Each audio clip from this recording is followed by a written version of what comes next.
Hey guys, today we would like to make a follow-up videos after 3 months of getting my Tesla. 2025 was flying really fast. Can't believe the delivery day is already 3 months ago, which actually still feels like yesterday to me. And I've actually already driven 10,000 kilometers, which is unbelievable. It's the personal record for me as well. So the main focus of today's videos is actually about full self-driving, which is many people's interest as well. Also the selling point of Tesla for a very long time. The reason why I like to discuss it is because of this news, as Elon Musk announced that Tesla user will only be able to prescribe the full self-driving package monthly instead of owning it. So users seems to be an indecision deciding whether we are getting the package or prescribing it monthly, just like Netflix. And to make the decision, the only way is to test it yourself as a user. That's why I decided to prescribe the full self-driving for a month. In this video, I'm going to share some findings and observations I have after trying the full self-driving for a few days.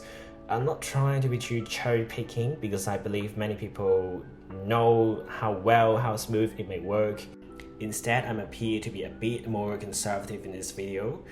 As a real user, I feel like driving can be a life and death situation, so before I completely put my hands off, I would like to be playing safe. And also, the full self-driving is actually quite new in Australia as well, just released last year, September 2025, so we're still in the learning curve actually. So after a few days of trial, I would say the full self-driving actually did feel quite smooth, but I do still have some comments to add on, and at the end of the video, I will add some suggestions and my final thoughts in it. One thing I encountered is about speed control. On a night drive with road construction, speed limit 40, my Tesla seems not to agree with it, giving a reading of 120 and an instant heart attack to me. Luckily, it didn't go that fast, but I'm not sure if there's no car in front of me will it really go with 120, but I'm quite sure I don't have the audacity to test that out. And even the car can recognize the correct speed limit. It's just sometimes too rebellious to obey it, which is shown in one daytime driving. Or is it just trying to reflect the true Aussie driving spirit? Another thing I do observe is sometimes it's a bad planner before turning left or right.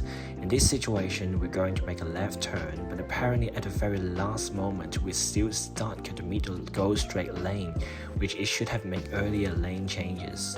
We were thinking we won't make it. Luckily, someone gave way to us, but that just makes yourself a very annoying driver, and it may be quite dangerous in some situations. This is another video demonstrating the same issue.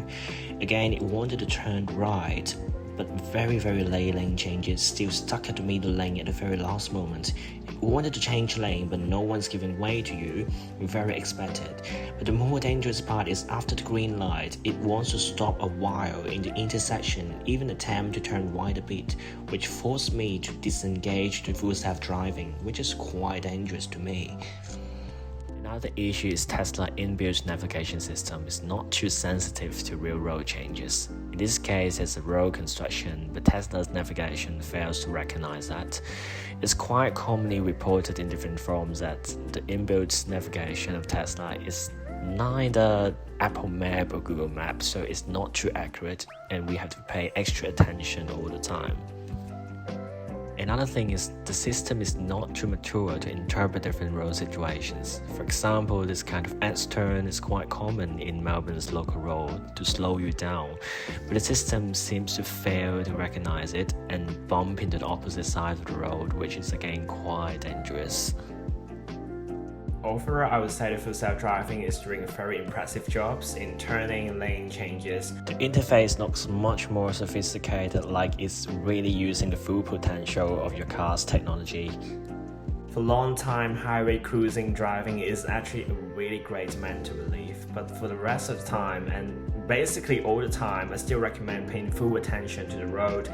Be always attentive, stand by for changes or interventions. Probably that's the reason why it's still called supervised full self-driving. So here comes the final question, am I going to buy the full self-driving? Many people will do some simple calculations to guide their decisions. In Australia, the monthly prescription fee is currently at $149, where the purchase cost is around 10 grand.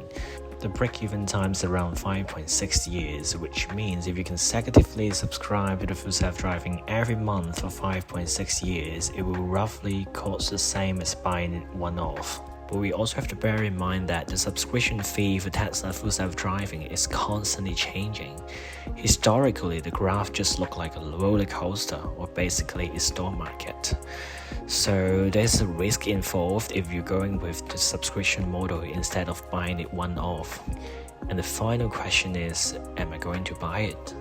For me, I have a bit confidence in it and still think it's a good long-term investment. Let me know your thoughts below.